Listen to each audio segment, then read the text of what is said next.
Olá, seres humanos que eu chamo de amigos, tudo bom com vocês? Gente, eu já não falei de crise de 29? Já falei de crise de 29, mas eu falei aqui, ó, com uma franja aqui na minha testa, que inclusive está com duas marcas, né, que vocês vão ter que relevar. Meu pescoço tá coçando. E assim, eu falei da crise de 29 naquelas, né, eu falei baixo. Então vamos falar de crise de 29, só que eu, no meu novo visual, muito mais intelectual, né, só faltou meu óculosinho. No caso, eu não uso óculos, né, mas tudo bem. Bom, basicamente, o que aconteceu, né? O que tá acontecendo? A crise de 29, ela acontece nos Estados Unidos da América em 1929. Por isso, crise de 29. E o que está acontecendo, né? Antes de 1929, vamos voltar para 1918, o ano que acaba a Primeira Guerra Mundial. Os Estados Unidos entram apenas em 1917 na Primeira Guerra.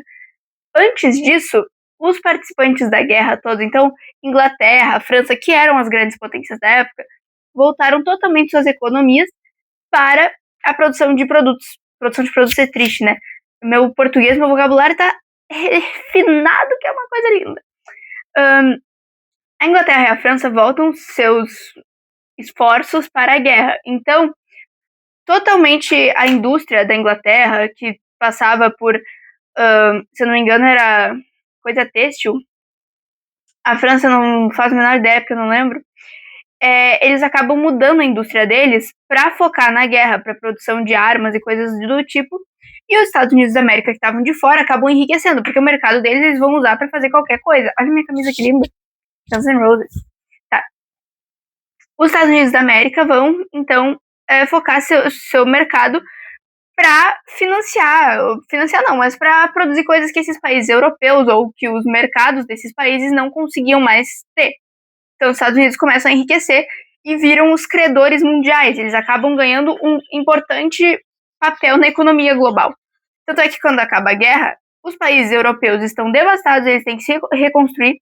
A Alemanha está perdida porque ela perde a guerra, ela fica totalmente devastada.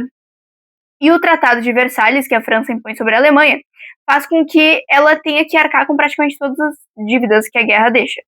A França e a Inglaterra, por mais que estejam do lado dos vencedores, também têm muitos custos. Elas têm exércitos inteiros para ter que reabastecer, o país delas está destruído de certa maneira. A Itália, que é uma que trocou de lado, que acaba ficando do lado dos vencedores no final, também não recebe tantos. Se a França e a Inglaterra, que são os vencedores, já saíram perdendo, de certa forma, se dizer, a Itália, que trocou de lado, ela tem essa vitória mutilada, né? Então ela também fica com esse peso nela. E os Estados Unidos não. Os Estados Unidos eles estão ali. Estamos os bonzões, galera. Então, os Estados Unidos, como eles já tinham enriquecido muito, eles começam a ajudar esses países europeus a se reerguer, ou seja, os países dependem dos Estados Unidos. E os Estados Unidos acabam enriquecendo também, ainda mais por conta desses países europeus, que compram produtos deles, ou coisas do tipo. Isso faz com que nos anos 20, os Estados Unidos comecem a passar por uma euforia do milagre econômico. As pessoas começam a acreditar que, porra, o mundo nunca mais acaba, né? Os Estados Unidos agora estamos vivendo the American Dream, a gente pode comprar o que a gente quiser, porque como as pessoas começam a pegar muito empréstimo bancário, elas começam a comprar produtos tipo como é que é o nome? Acho que micro-ondas até, não é micro-ondas, sei lá, essas coisas assim, tipo, coisa eletrodoméstico, coisa muito básica pra gente. Na época não era todo mundo que tinha acesso, e mais pessoas começam a ter acesso a isso, elas começam a pensar assim, cara, milagre econômico, a gente tá vivendo o sonho, nossa vida é perfeita.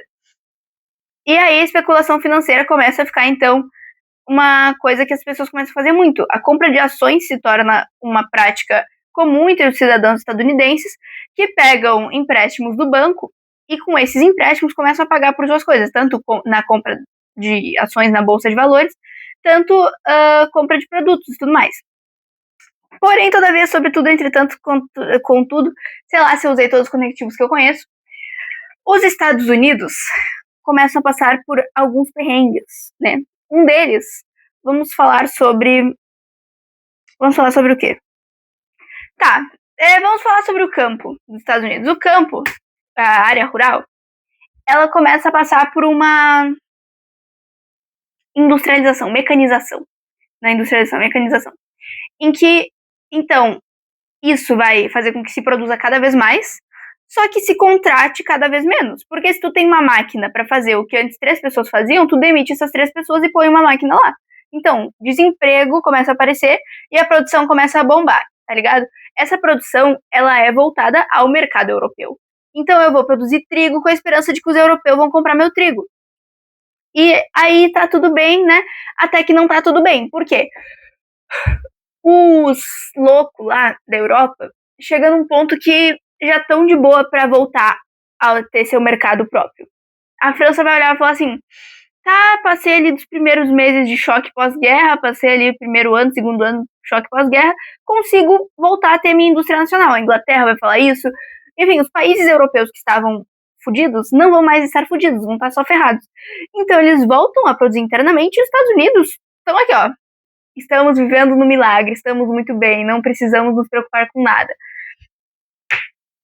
E aí, meu Deus, eu fiquei tonta, velho, não façam isso. Olha meu olho, cara, meu olho tá muito vermelho. Eu juro que não é contagioso, vocês não vão pegar minha doença, tá? Tá. Gente, o que eu tô falando? Tô ficando maluca. Aí os Estados Unidos continuam a produzir, o que faz com que haja uma superprodução nos Estados Unidos. Superprodução é uma palavra muito importante pra gente lembrar aqui, porque os Estados Unidos estão produzindo. A Europa não tá nem mais olhando pros Estados Unidos, eles estão tipo assim, cara, vocês estão produzindo pra vocês mesmos, né? Vocês que vão ter que comprar os produtos de vocês. E aí, os Estados Unidos, eles não conseguem mais comprar os próprios produtos. Calma aí que eu tenho que pegar um bagulho. Eu tive que pegar meu microcaderno em que está esquematizado sobre a quebra da bolsa, né? Então falamos dessa superprodução aí. O que vai acontecer? A bolsa, ela depende, as ações dependem das compras que o mercado externo vai fazer sobre os Estados Unidos. O preço dessas ações, enfim, né, vai estar de acordo com isso. Então as pessoas vão estar lucrando proporcionalmente à compra dos europeus sobre os produtos dos Estados Unidos, né? Os Estados Unidos começam a produzir demais.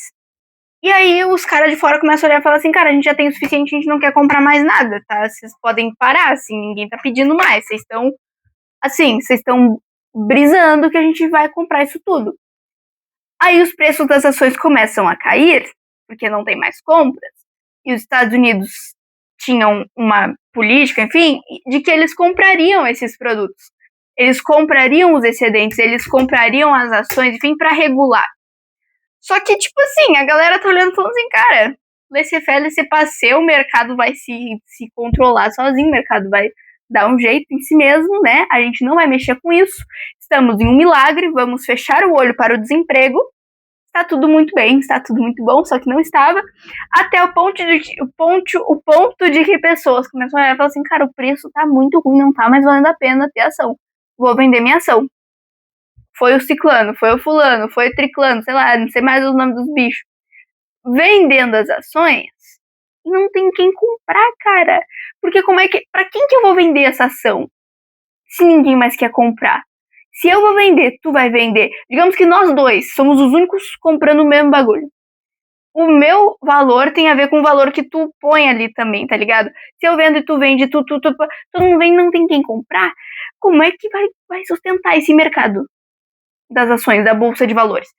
E aí dá um ponto que os bancos estadunidenses não conseguem mais comprar esses excedentes, essas coisas que sobram para regular, enfim. E aí fudeu! A bolsa quebra! Eu tô vendo se faltou alguma coisa, gente, mas em essência é isso, assim, tá?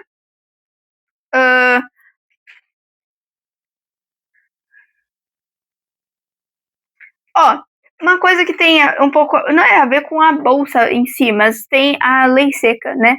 De 1920 a 1933. A lei seca é aquela lei lá que vai acontecer nesse período dos Estados Unidos em que a fabricação e a venda de bebidas alcoólicas vai ser proibida. Aí, tipo, é por causa das coisas de valor de família, não sei o que os Estados Unidos tá passando por essa imagem, assim, de nós temos valores para defender e que não sei o que. Aí vai começar a ter uns gangsters que contrabandeiam a bebida e que não sei o que, enfim, tá. Aí quebrou a bolsa, né? Putz, fudeu os Estados Unidos? Não, fudeu o mundo inteiro, tá? Vai ter desemprego nos Estados Unidos, vai ter problema pra Alemanha, que já tava fudida pela guerra e pelo Tratado de Versalhes, agora vai ter mais a bolsa, e isso vai impulsionar o nazismo na Alemanha, o fascismo em outros vários países, e fascismo, no caso o nazismo, é um fascismo, né, mas é o especial da Alemanha, por causa daquele nome do partido lá, que eu não vou me arriscar a falar alemão aqui. O Brasil, ó, o café aqui do Brasil, o que acontece? Café demora para crescer, né? Os brasileiros que plantaram café, porque o café tava bombando aqui, né? A gente planta café, sei lá, em 1924, chutei. Esses café aí vai demorar para crescer. Quando der os frutos da nossa safra de café, já vai ter passado a crise. No caso, o ano da crise, né? O momento da crise da bolsa, da quebra da bolsa. E essa crise ela vai se alastrar, né? Vai se alastrar, não, vai se demorar para ser solucionada. Tanto é que os Estados Unidos voltam 100% após o fim da Segunda Guerra Mundial. Eu já vou falar sobre um pouco da recuperação dos Estados Unidos, mas então o café brasileiro, o Brasil se fode totalmente em outubro de 29, que ele não vai mais ter como vender esse café. Vai acontecer uma superprodução aqui no Brasil também, porque tinha café para vender para quem? Os países não conseguiam nem comprar as coisas que estavam dentro deles mesmos, vai comprar café dos outros.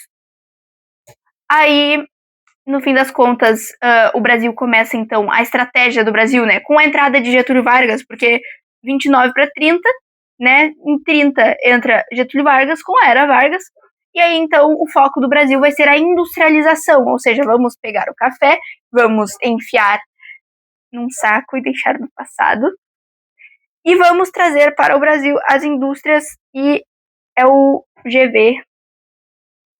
Isso tá parecendo um C, eu não consigo fazer um G. O Getúlio Vargas vai industrializar o nosso país. E vamos passar do café para a indústria. Então, essa é a estratégia que o Brasil vai usar para se recuperar da crise, tá? Agora, sobre os Estados Unidos, o que vai acontecer? Franklin Delano Roosevelt vai lidar com a Grande Depressão, que é assim chamado período pós-crise de 29, da maneira que ele vai implementar um sistema keynesianista, né?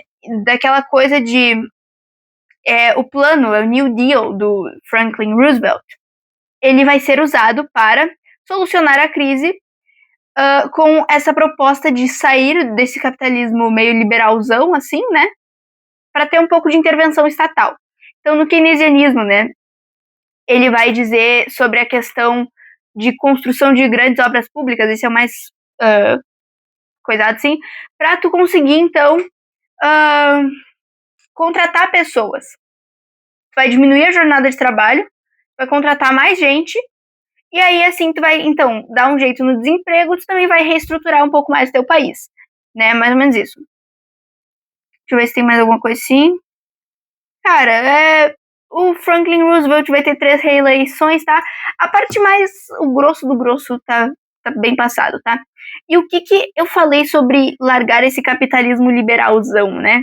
Isso é uma coisa que, então, pós-crise de 29, vai cair no mundo uma descrença do liberalismo e, em certos lugares, vai até abrir portas para a descrença ao capitalismo. O que eu estou falando com isso, cara? O que tu tá falando? A Alemanha e a Itália são exemplos de descrença do liberalismo, mas não quer dizer que os regimes que vão vir do fascismo e do nazismo são socialistas, são comunistas. Não tem nada que ver com isso. O cara da Itália, caralho, como é que eu esqueço o nome dele? É o Mussolini. O Mussolini vai olhar e falar assim: não queremos comunistas, só que não queremos liberais. Nós faremos o nosso capitalismo. E aí o nazismo também tem isso de... Porra, eu não lembro qual dos dois agora, que literal fala de, tipo, o partido que o Hitler fazia parte era chamado de Partido Nacional Socialista, né? Tu vai olhar, tu vai falar assim, cara, socialista, mas o Hitler é... Como assim? O que tu tá falando? O Hitler é comunista? Não. A ideia deles era, do Hitler, por exemplo, era de que o socialismo não é um marxismo, que tem uma grande diferença ali, não sei o quê. Não vou entrar muito nisso agora. Mas então, a maior parte do mundo vai olhar, vai falar assim, não tá mais dando liberalismo, vamos ter que ter muita força no Estado. O Estado vai ter que inflar, praticamente. Aí vai surgir, nas épocas de desesperança, qualquer coisa serve, né? Então a galera vai se agarrar no nazismo e no fascismo, a galera vai se agarrar nisso e em certos locais o comunismo também. Então vai ter muitos partidos comunistas surgindo em muitos lugares. Aqui o Brasil vai ter, não um partido comunista, não é isso que eu ia falar. Eu vou falar do Brasil, os integralistas aqui no Brasil. É um puta de um galho dessa árvore do fascismo que está se espalhando pelo mundo, né? Vai ter fascismo em Portugal, na Espanha. Então, tipo assim, cara, não é só Itália que a gente estuda na escola, né? Quem é que tá soltando fogo de artifício? A União Soviética foi afetada? O que está acontecendo com a União Soviética, né? Que os Estados Unidos, estamos vendo que os Estados Unidos estão ali, né? Com uma situação complicada, com um pepino na mão. A União Soviética, por outro lado, não foi afetada, cara, não foi afetada. Por que a União Soviética não é afetada? Porque a União Soviética, ela tem um mercado separado, né? Ela tem uma ideia lá diferente que com a Revolução Russa, com todas as revoluções, as mudanças que acontecem dentro do território da União Soviética, facilitam com que ela se isole desse mercado internacional e ela não seja afetada pela crise de 29. Essas porra dessas bombas estão soltando aí, eu acho que da crise de 29 é isso o mais importante. Agora, eu vou fazer um outro vídeo sobre o nazifascismo, ou os fascismos, né? Como vocês quiserem falar. Esses regimes totalitários, também dá pra falar assim. Acho legal, acho legal. Vamos falar sobre isso, né? Então tá bom, gente. Beijo, tchau.